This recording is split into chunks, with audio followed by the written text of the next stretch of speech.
This street tells the biggest story. There isn't much grand about Detroit's Grand River Avenue. Not along this part, at least. North of gentrified downtown is uptown, forgotten. What you'll see down Grand River is, I mean, it's so bad. It's completely desolate. All black people.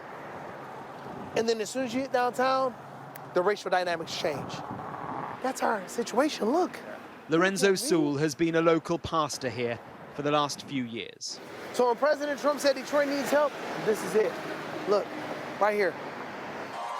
A few days ago, Barack Obama, spooked by the polls clearly, had this. We have not yet seen the same kinds of energy and turnout in all quarters of our neighborhoods and communities as we saw when I was running. That seems to be more pronounced with the brothers. Brothers, help the black woman. I was really offended by it. What did he do for black people? It's almost like they want to seduce us with Obama to say, oh, President Obama, now you got to vote. Now you got to vote for Vice President Harris. Do they think we don't have political prowess? We may be poor and black, but that doesn't mean we're stupid. President Trump is there. I'm here. It was back in June when Lorenzo was drawn to Donald Trump, the former president praying with him here at the church. President Obama never came to the hood, so to speak, right? President Joe Biden, he went to the big NAACP dinner, but he never came to the hood. So thank you. Thank you, Pastor. There are plenty within his orbit who are openly racist.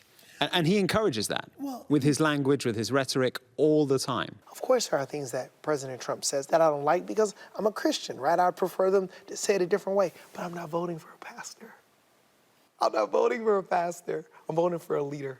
Maybe people don't like him, but the world was stable when he was around. Gas was cheaper. I know that my bills were cheaper. Life was better under President Trump. Everybody knows it. Of course, hardly everybody. Detroit is a Democratic city by a wide margin. But in a key swing state, if Donald Trump can pull just a few, or if they don't vote at all, then Michigan could well be his. And so she's saying, if you don't agree with me on something, let's talk about it. Further down Grand River Avenue, an evening gathering organized by a Democratic Party in a state of angst. Black Men for Harris is the tag. I think most black men in America are determining not do they want to vote for Kamala or Trump, it's do they want to vote for the vice president or stay home. When you look at Donald Trump, again, you find a lot of platitudes and generalities. And there is more concrete policy with Kamala. It's imperative that we win Michigan at all costs. And there's really only one choice. Vice President Harris is the candidate of decency, integrity, and for the people. The problem I'm sort of finding as I travel around, not just Michigan, but elsewhere, is that she may be all of those things, but people are voting on the economy, on their back pocket, and you know, they like decency, but they're not going to pay for it. But they like common sense, and people are good judges of character in general context, and so I don't believe that there's a problem. I believe the American people will speak up on November 5th, and we'll have a new president, and her name will be Vice President Kamala Harris. Outside, a hint of another factor. Jill Stein is the progressive Green independent candidate. If she takes enough Democratic votes, then Harris is in big trouble. I think the Democratic Party has left black voters in the dust. We've been one of the most, if not the most, loyal voting bloc. And some will go left, like you, and some will go right. Yeah, but again, look, this is America.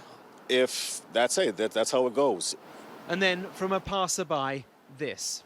You put Trump on it. What's that? Put Trump on it. Representative of the majority. You going for Trump? Yeah? No, but a concern for Harris in such a tight race, for sure. Mark Stone, Sky News in Detroit.